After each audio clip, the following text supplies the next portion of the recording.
I like to do a small test.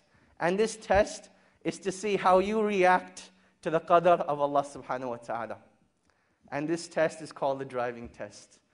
The driving test is as follows. I want you to imagine you're a driver in the car. You're all by yourself.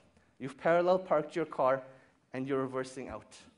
So everyone, get with me right now, inshallah. You get into your car, you're in the driver's seat. You put your seatbelt on.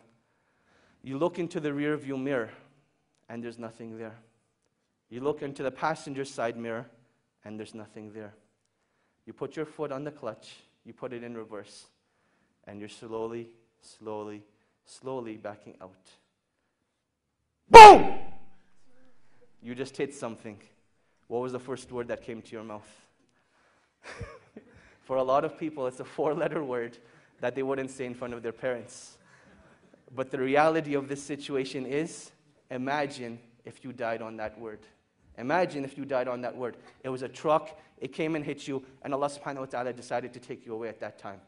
That was the word that you would have died upon. And this is how you see how you react to the qadr of Allah.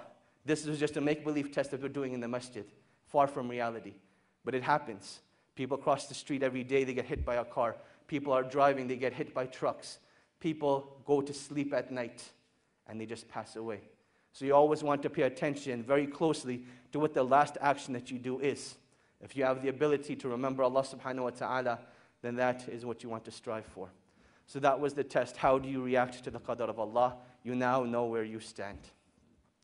Number 2, when talking about tests and trials from Allah subhanahu wa ta'ala, trials and tests from Allah subhanahu wa ta'ala are not just the calamities that strike us in terms of death, in terms of loss of wealth. But there are also blessings that Allah subhanahu wa ta'ala gives us that we don't thank Allah subhanahu wa ta'ala for. And we don't use them in their appropriate means. So this whole talk is about changing perspective, having the right frame of mind, and understanding what is truly going on in your life. If you are not being tested by Allah subhanahu wa ta'ala, if you do not see that test, then now is the time to realize that you're either being tested by pain or you're being tested by pleasure. They both need the exact same result. You turn back to Allah subhanahu wa ta'ala. The one who is being tested by pain, he seeks Allah subhanahu wa ta'ala's help and finds a recourse out.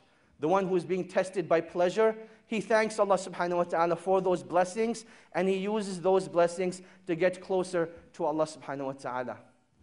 Point number 3, when it comes to tests and trials from Allah subhanahu wa ta'ala, you have one of 2 choices. Particularly when it comes to calamity, particularly when it comes to pain. You can either deal with the pain right now and get closer to Allah subhanahu wa ta'ala, or you can delay dealing with the pain, seeking the pity of others, seeking help from others, and prolonging the pain without any recourse. And it's very important to understand the cycles that individuals go through when they go through pain. When they lose someone that they love, when they feel betrayed by another individual, the very first reaction they have is to isolate themselves. They want to be alone. Now this is more significant when it comes to men, because men naturally like to deal with their own pain. They don't like to speak about it. Women naturally like to speak about their pain and suffering, and that's why their first reaction is going on the phone, going to see their mothers, going to see their friends. However, when it comes to true pain, at one time or another, you will try to isolate yourself. And this is the first thing you need to recognize, that this is not what you want to do.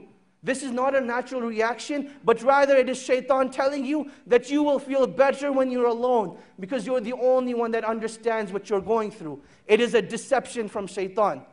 So while you may need to be alone for a little while, prolonged isolation is very harmful and detrimental to your situation. What you want to do at that time is that short period of time, once you've gotten over that initial rage, that initial pain, then after that you need to get around the believers.